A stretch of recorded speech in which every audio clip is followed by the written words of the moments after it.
What's up, guys? Thanks for tuning in to Starting Lineup Podcast. Don't forget to hit that like and subscribe button for me. But in today's episode, we're going to be talking about the top 10 wide receivers that are free agents right now in the NFL, National Football League, the MLB's top 10 pitching rotation in the last 30 years, and then on a serious note, there's an NBA player at this moment that may have a serious health condition and it may not ruin, but it may end his so promising NBA career. So, of course, get your yak, get that J, sit back and relax, my G. I got you, hands down sports, and let's get it.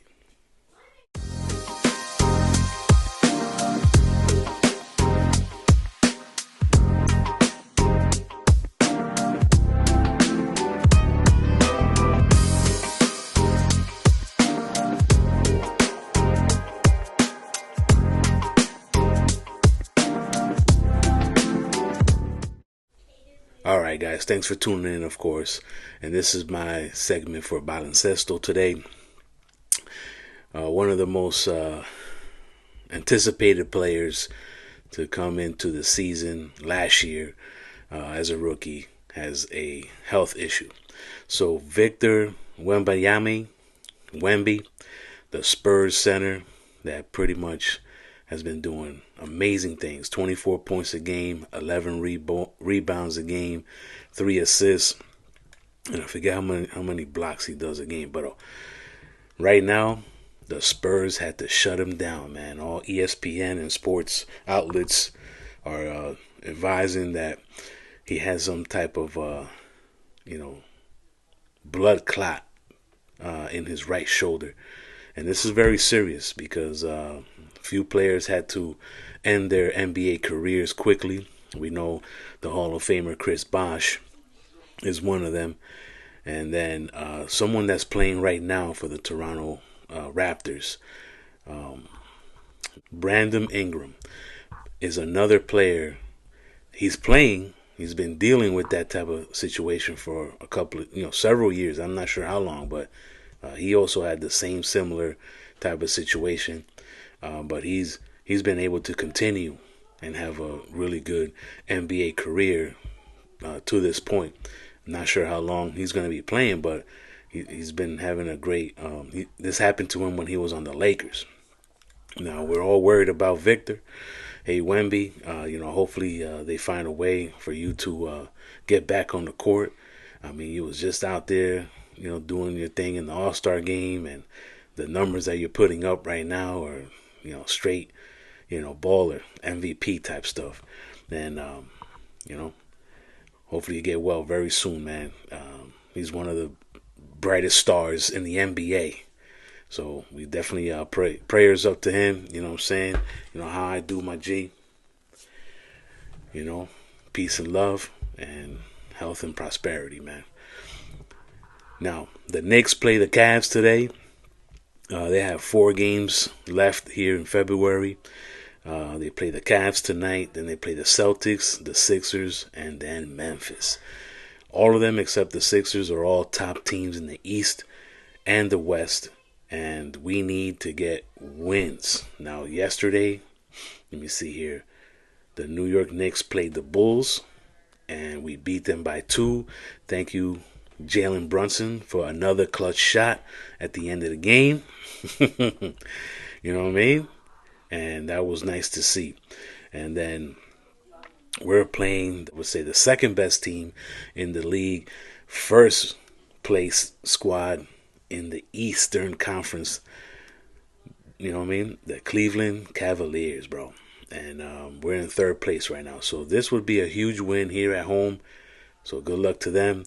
Jalen Brunson, right now, as we speak, is a potential player to be the first ever to average 25 plus points per game, 7 assists points per game, and less than 2.5 turnovers per game. The dude is clutch, and I'm glad he's on our team. Pay him more. But the dude was like, nah, that's okay. You gave me a lot of dough. We need some players now. We didn't make any moves in the trading deadline, so this is the squad right here. So Towns, everybody, OG, you know what I mean? Everybody off the bench, let's step it up. Precious, let's do our thing out there. Hart, right here, my G. That's the guy that makes this team move up and down the court. So let's go Knicks, and let's do it big. Now, this particular social media page here is like, what's it called? Knicks TV or something, or Knicks fan TV. I'm not even looking at it, so hopefully I get that right. I'm gonna put it behind me or right to the side of me on this video. But they posted this picture here. Who will win in a 7-game series? The 93-94 Knicks or this year's 24-25 New York Knicks? And I'm telling you, man, that's a hell of a team. That Knicks team, I like it so much from the 93-94. That's who I would consider to win this in 7 games. And it might just go 7 games, I don't know. But, speculation, because it will never happen, of course. Put it on 2K, maybe it'll generate wins and losses for you there. But right as of right now, I mean, the picture behind me is not totally current, because that is from whatchamacallit, from yesterday. But Cleveland, Boston, New York, Indianapolis, Milwaukee, Detroit, Orlando, Miami, Atlanta, Chicago, top 10 in the East. Oklahoma City, Denver, Memphis, Houston, LA Lakers, LA Clippers, Minnesota, Dallas, Sacramento, and Golden State, rounding off the top 10 in the Western Conference. Let's see, man. This is where all the money counts. This is where the games are really crucial. You lose 5-6 in a row, that's going to hurt you, man, in the standings. There's a lot of teams here. I mean, Boston's back 5.5 games. New York 8. Pacers 13.5. Milwaukee 14.5. So like Milwaukee and the Pacers, one wins 3 out of 5 and the other one loses 3 out of 5. Boom. It changes immediately. Nice to see Detroit there, even though they're only above 500. I would love to see Orlando Magic do a lot better. They're 1 game under 500, so they got to step it up, my G. Oklahoma City looks like they are going to straight to the finals, bro. But Denver, they know how to win in playoff games. Memphis this year is showing some promise, man. Let's see what they do in the playoffs, because the season's nice to be 3rd, 4th, and 2nd place or whatever, but then when you get to the playoffs, it's a totally different ballgame, man. Especially when you got to face like the Lakers and LeBron's ass. Even though his team is not nice, it's just, I don't know, babe. Nice to see Houston. They're really doing great. It's a very young team, so that's awesome to see. They got a bright future ahead of them. The Clippers, they ain't winning this. They ain't winning nothing. They ain't winning no finals, babe. Even if they get there. Minnesota, they're struggling, but they're 6 games over 500. Dallas is sliding ever since they gave away one of the best players in the NBA. And then Golden State is fighting. Sacramento's fighting. So we'll see, because they're only 1 game over 500. So, but let's see, man. I think it's top 7, right, that make it to the playoffs. It's gonna be nice to see, man. So let me get to my next segment. Tackle football, the free agents, baby. All right, my people. So, of course, top 10 wide receivers. Now, right behind me, you can see, or next to me, however I set it up, whichever is best for you to view this list. Now, we got some really good wide receivers that are veterans on this list. And then we got some young dudes that I think should get an opportunity somewhere, especially what they showed, what they can do last year. And then there's one guy that I'm like, yeah, whatever, Don. He ain't doing that. But right now, the top dude is T. Higgins, from Cincinnati Bengals. He doesn't want to get franchise tagged. He definitely needs to get paid. He deserves it. He's really good. You see how he came into the second half of the season last year, especially towards the end. And if you had him on your fantasy squad, you know how well he did for you. With the superstar right next to him on the other side of the field, he definitely deserves his share of little moolah. You know what I'm saying? So T. Higgins, I don't know what team you're gonna get to play for. Cincinnati is gonna either trade you or franchise tag, you to them for one more year. I think it's like 14 mil or a little bit less or whatever, but or maybe a little bit more. I don't really know, but we'll see what happens with his upcoming season. Now, Chris Godwin, he's a good wide receiver. He's been with the Tampa Bay Buccaneers for his entire career, I believe.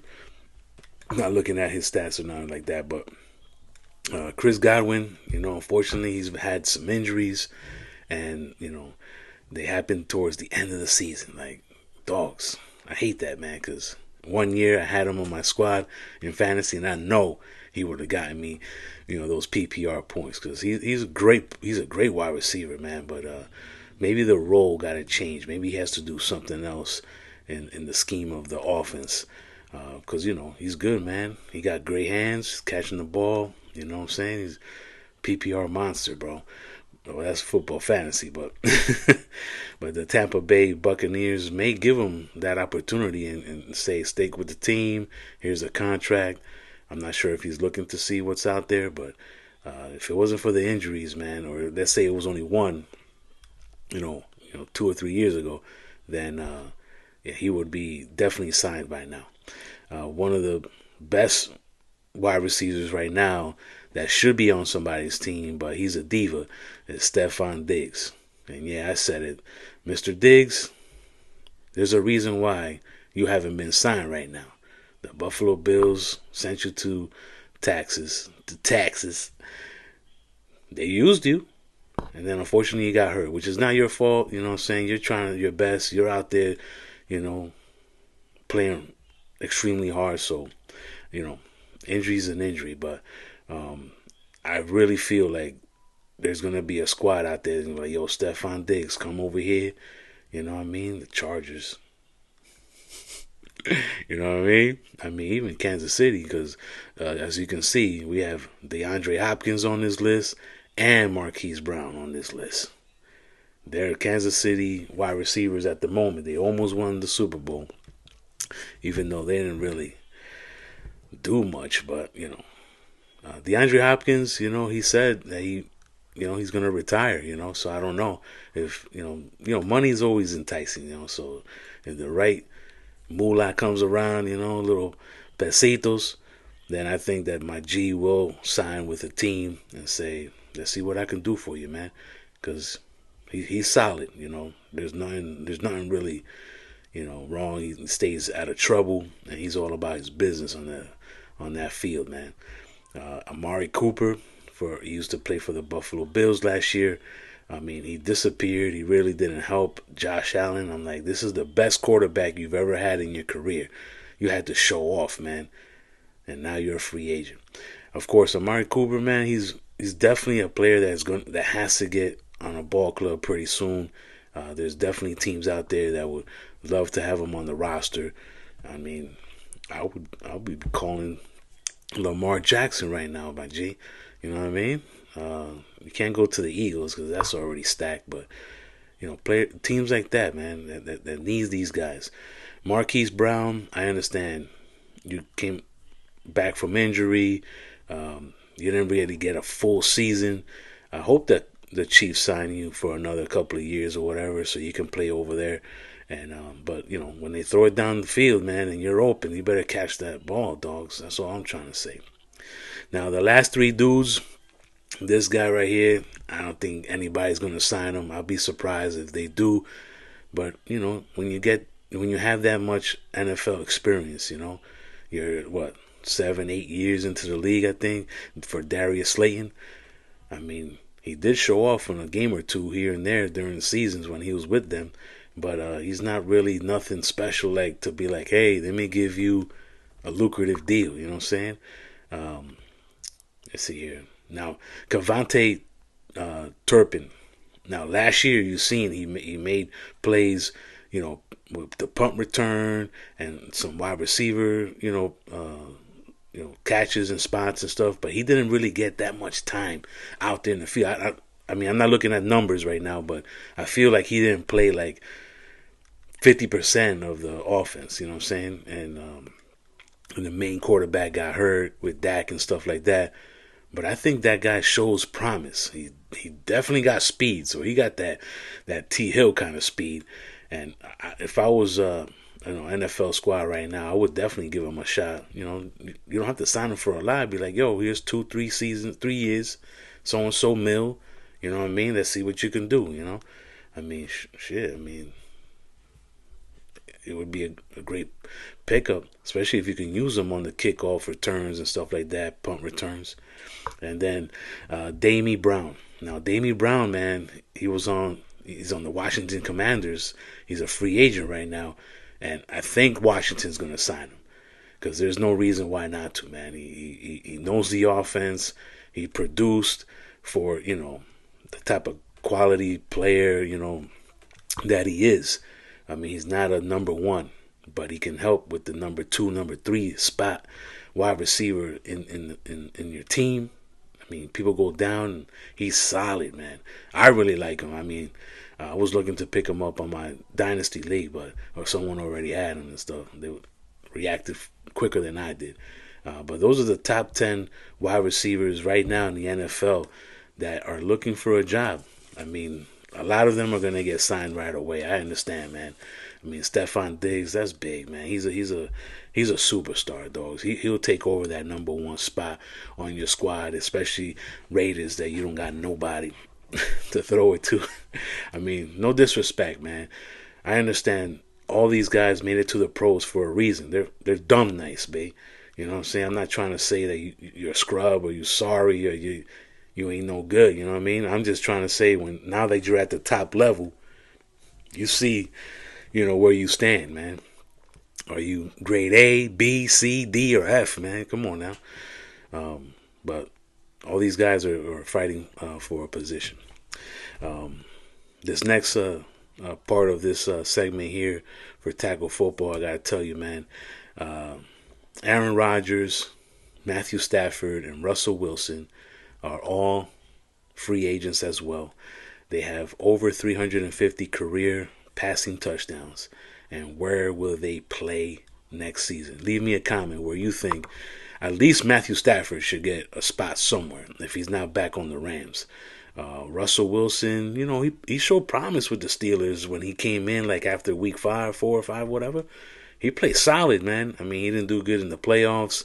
That hurts. But, he's a Hall of Famer, baby. So is Matthew and Aaron Rodgers. But Aaron Rodgers is the one that's the oldest here. And I don't think, especially with the last 2 seasons, what he did for New Jersey Jets.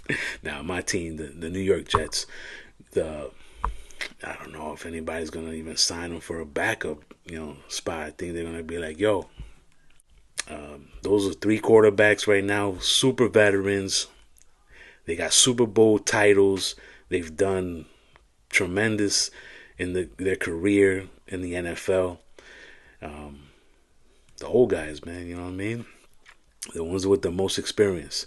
And maybe there's a team out there that, at least for a year or 2, you can say, hey, man, play, see what you can do with these guys and see if we can make it exciting here.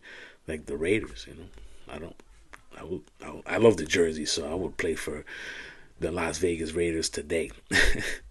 Let me see here. Sam Darnold and their cornerback Byron Murphy Jr. They're going to be franchise tagged pretty much if they want to continue playing for the Vikings. And then guard Trey Smith for the Chiefs. He's going to get franchise tagged, or they might trade him or whatever. I mean, but they're looking to get a nice deal. I mean, Sam Darnold, what he did for the Vikings last year, the amazing record that the Vikings have, and you can't say he didn't have a huge part in this. What he did, Sam Darnold playing like this, 4,000 plus passing yards I think he had. Babe. He deserves his contract, man. At least for a good 3 years, and then he's probably gonna call it quits, man. At least he brought his team to the playoffs, even though they lost to the Rams. But what can you do, man? You can't win them all, right? And that's my take on the NFL right now, man. Let's go into my last segment, which is the gentleman's game. So today, when it comes to the MLB, this is going to be the last year that MLB and ESPN and I think another broadcast company, they end their 30 plus year contract together. So next year, the MLB is a free agent. And I was talking to a friend of mine, and he brought this up. He's like, if Fox Sports, if they're two different channels, TBS, TNT, which are, well, TBS used to be known for playing baseball games. I mean, before we had multiple channels out there, they loved, they played the Atlanta Braves, you know what I mean? TNT, and then apparently Warner Brothers is trying to get into the mix for the MLB, broadcasting network and whoever they work with, I don't know. But basically saying if their contract expires this year and they don't want to go anymore with the ESPN, one of them should pick it up. I think Fox Sports will be the one to say contract over here. Then we'll play games Friday, Saturday, Sunday, probably, during the week as well. You'll probably catch more games. Maybe, you won't have the blackouts like you have in some of the, apps or whatever. But that's a little big news there. Pat Holbergs. He is a umpire, and this was a while back. So this is I'm 3 months old, 3 months late on this, but he got fired by the MLB for violating the gambling policy. Now, I'm the type of dude that I be watching the game and I'd be like, paid to lose. Look at that play. Look at that call. You got paid by some source out of, your normal paycheck to mess everything up. Vegas ain't Vegas because people win bets all the time. You know what I'm saying? The majority of people are losing their bets and their parlays and so on and so forth. But he's not the only one, dogs. These leagues gotta investigate these umpires, these referees. They can't be betting on games, dog. For real. And I know he's not the only one. We just haven't caught the others. They're mad slick. You know what I mean? But we need umpires and whatever referee it is for the league. Do it right, babe. You know what I'm saying? So that when we look back at the video, or there's a highlight 5 years from now that was back in 2024, you can look at that play, look at that game and be like, it was officiated the correct way. The reason why this team lost, this team won, is because, because of the playing, not because of the calls. No, I'm just saying, man, just call the game the correct way, man. Luckily, now we have instant replay. They're working on a thing with camera angles to call strikes and balls. You can dispute it. You get 2 disputes during the game, and it could be by the pitcher, the catcher, or the coach. But they have to do it before the next pitch. You know what I'm saying? And then they'll go watch the camera thing, and they'll see if it hit the strike zone. If the ball hit the strike zone, see you later. You know what I'm saying? Or the call would be reversed. So, MLB is doing a lot of things. I mean, I still like the human element, you know what I mean? But sooner or later, they're going to be, it's just going to be the cameras doing stuff, Artificial intelligence, my ass. Now, what I really want to talk about, because this is fun, babe. The MLB, as you can see right here, they set up a top 10 pitching rotation for the past 30 years of MLB. And I went to look at these teams right here. So, of course, I'm going to start from the bottom, right? So we got the Cleveland Indians. In 2018, it was the Indians. It wasn't the Guardians. But, of course, they changed their name, right? So their record was 91 wins, 71 losses. They finished first in the AL Central. But they did not win the World Series. In the postseason, they lost in the divisional series 3-0 to the Houston Astros. Terry Francona was the coach. And the pitchers, let me see. Corey Kluber, he was good. He was 20-7. Boom. Now, I don't know the strikeouts. I can't see the saves here. The closer was Cody Allen. That was the closer. Let me see if I can move here. He had 27 saves. Bam. Mike Clevinger. He was really good for them. He was 13-8. Didn't look like a good record, but he's a stud. Carlos Carrasco was 17. 17-10. Trevor Bauer, when he used to play in the major leagues, which he still should be playing in the major leagues, and these guys should be signing him to a contract so he can still bust, He still got it, B. I mean, y'all MLB teams is messing up, B. The MLB owes that dude an apology and a blowjob. Anyways, and then they had Shane Bieber. He was 11-5 that season, my G. So they did really good. But that team, is the top 10, best pitching rotation. Now let's go to the next one. 2019 Washington Nationals did win the World Series. They were 93-69. They finished second in the second in the National League East, and they beat Houston in the World Series that year. So their pitchers were Steven Strasburg, and he was 18-6, beast. Patrick Corbin, 14-7. Max Scherzer, 11-7.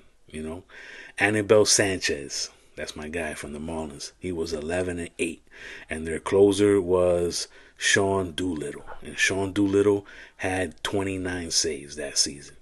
Hell of a squad. They won the World Series. Beast mode, and I think they had Soto on that squad. Now, the next team up, let me see here, the 2001 Diamondbacks.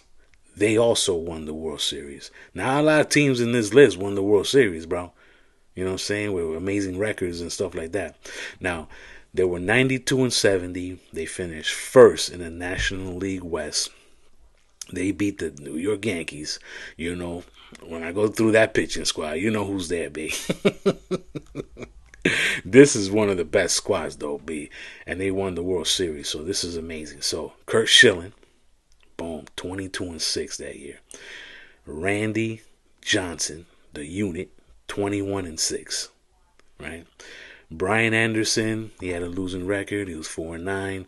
Robert Ellis was 6-5, and Albie Lopez was 4-7. So, there was probably some other pitchers. Let me see if I can see.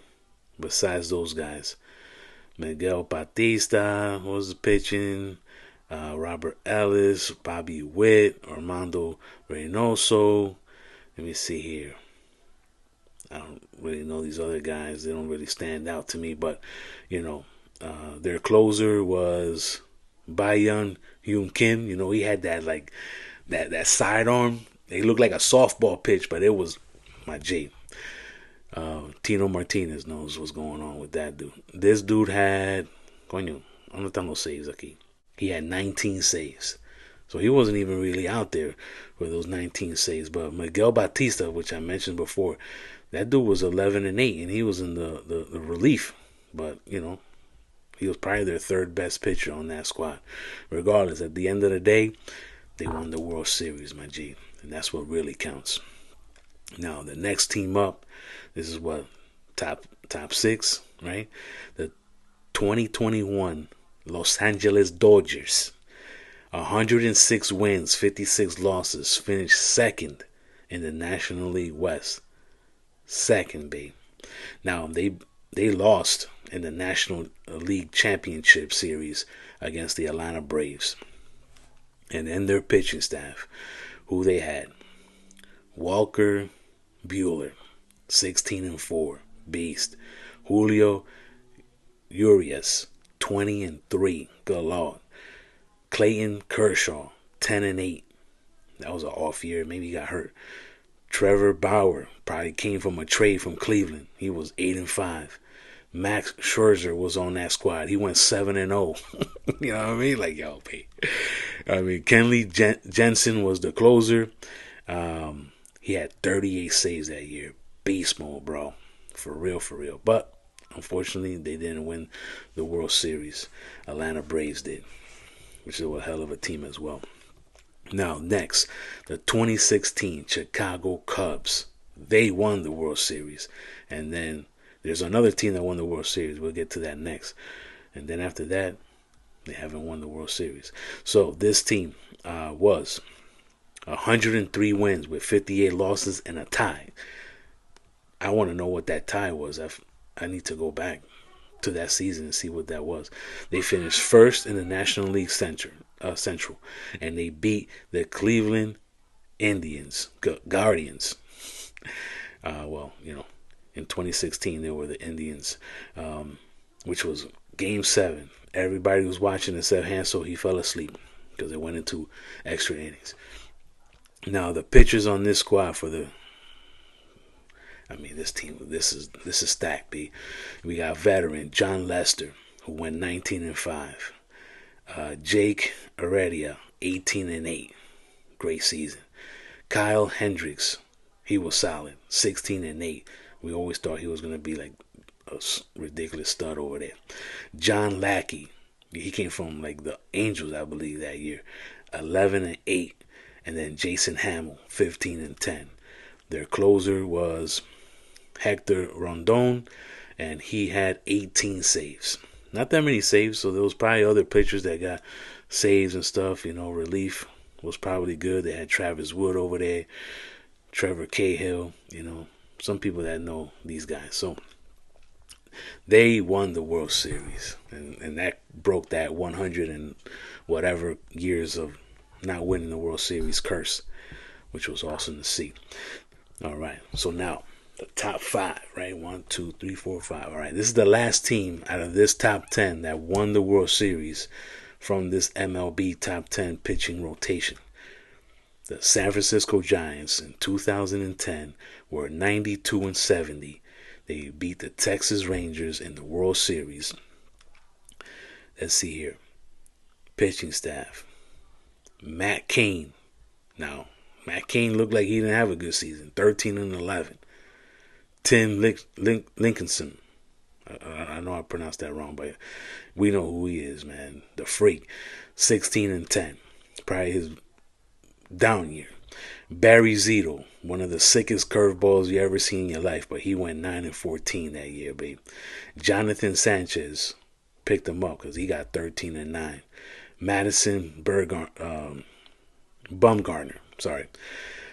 This is like when he was beginning with the San Francisco. He was 7-6 that year, and then their closer was Brian Wilson, who probably crushed it because he had 48 saves that year, and that was probably the main reason this team did so good, because of Brian Wilson killing it over there, baby.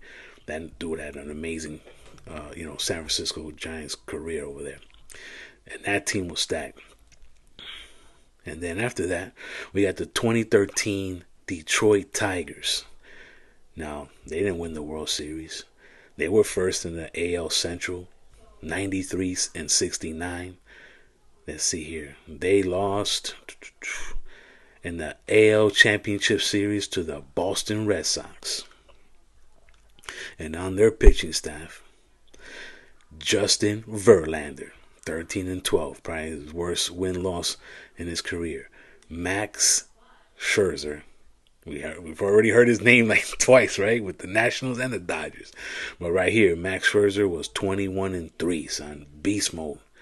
Doug Fisher was on his squad, 14-9. Anibal Sanchez, 14-8. You know, we kind of see the same guys on these pitching rotations, Doc. It's for a reason, babe. You know? And then Rick Porcello, 13-8. And their closer, Joaquin Benoit, I don't know if I'm pronouncing that right, had 24 saves. Not too bad. You know, that's pretty decent. Well, probably better than decent. But unfortunately, they didn't win the World Series or even make it to the World Series. Now, the team with the most controversy, the 2018 Houston Astros. They did not win the World Series. They lost in the AL Championship Series to the Red Sox of Boston. But this Houston Astros team was 103-59, first in the AL West. And on their pitching staff, Justin Verlander, 16-9. Dallas, I don't know how to pronounce Dallas' last name. He was 12-11, but he was good. You know, he was a lefty. Jarrett Cole, who was 15-5. You know what he does for this squad, right? Exactly. Charlie Morton was 15-3, and then Lance McCullers Jr. He was 10-6 that year with this squad. Their closer, let me see here, Hector Rondon, and he had only 15 saves. Seems like they didn't really have a closer because, man, there's only a total of 18 saves here. And you got to go back to see how they won those games. You know what I'm saying? You know how they were doing it, right? Let's go to the next one, my G. Now, the 2011 Philadelphia Phillies. This team was 102-60.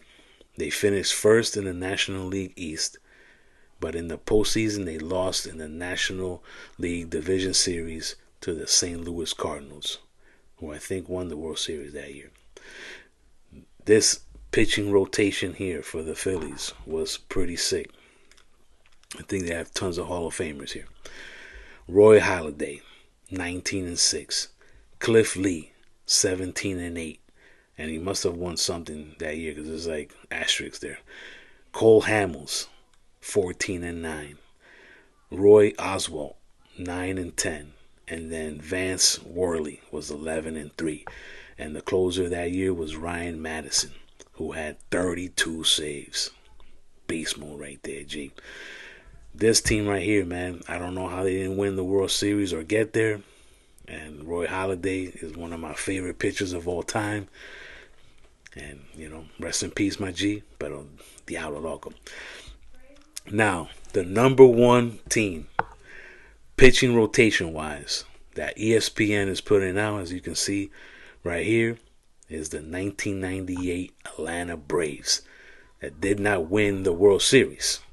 They were first in the National League East with 106 wins and 56 losses. And they lost in the National League Championship Series to the San Diego Padres, who probably lost to the Yankees in the World Series. You know what I mean? Now, the first two dudes that I'm going to mention here, you know, they got 3 Hall of Famers, but I don't know about the other 2. So, Greg Maddux, one of my favorite players of all time in the major leagues, one of the greatest players of all time, pitchers of all time, was 18-9. That's one. Tom Glavine, super solid every single year. I think he has over 300 wins and all this, Hall of Famer. He 20-6 that year. Beast.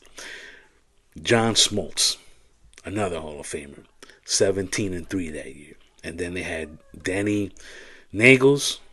I think he ended up playing for Cleveland after this or whatever, but 16-11. I don't know if I got the right guy.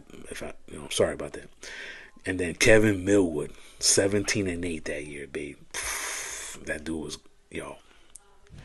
what a pitching rotation, man. All these squads right here, pitching rotation is sick.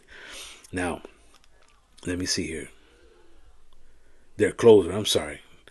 Their closer was Kerry Lightenberg. Quien se loco.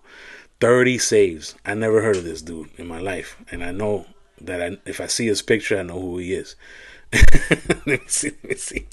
We click on this day, Doc. I don't even know who this dude is. Who's this?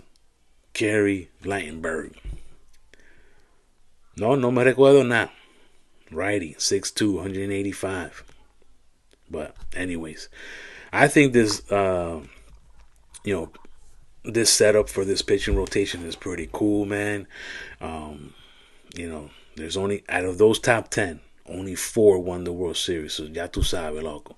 You know how it is. In baseball, you got a little bit more of like, any team can win, you know what I mean? Almost like the NFL, because the NFL is only one game in the playoffs, But in baseball, you get best of 7. Dogs, look at that Atlanta Braves pitching rotation. I'll take that over anybody almost. And none of these are Yankees. It's so weird, babe. Just to say, these pitching rotations here for these teams, man, it looks like they all could have won the World Series, you know what I mean? All tremendous winning records. Let me see here. 1, 2, 3, 4, 5 of them won over 100 games that year, combined, as a team effort. But yeah, one of the best things that I've seen, when it comes to like, hypothetical, like, yo, these are the top 10 best pitching rotations ever so far in the last 30 years of the MLB. I think they did a hell of a job. So that's my take on sports today. I really appreciate y'all for listening.